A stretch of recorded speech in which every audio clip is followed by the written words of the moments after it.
Мы начинаем мою любимую тему недвижимость. Она мне нравится по многим причинам. Сейчас я приведу пример того, как разительно рынок недвижимости отличается от фондового рынка. Например, я покупаю акцию за $10, а затем ее цена возрастает до 20.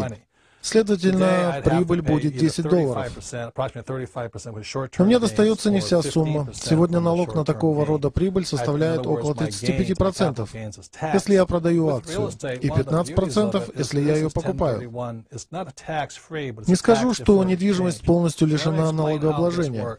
Но дела здесь обстоят по-иному. Допустим, я покупаю какую-то недвижимость за $100 000. За пару лет ее цена поднимается до $300 000.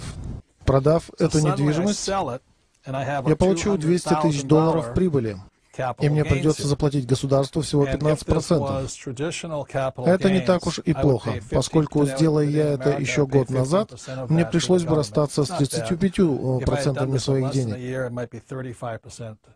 Но вся прелесть недвижимости заключается в том, что я могу заключить сделку о продаже через агентство по недвижимости.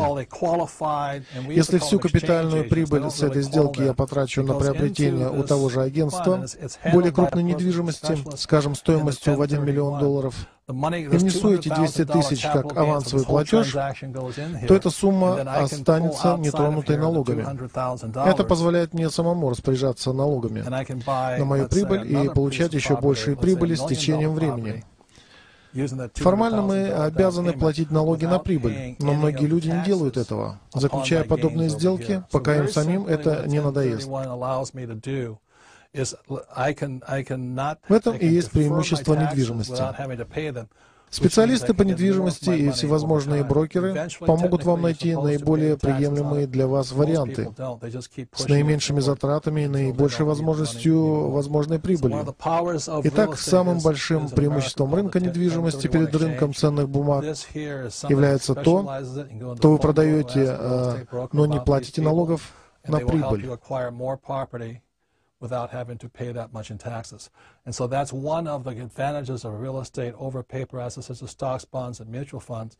You can actually sell, but not have to pay the taxes.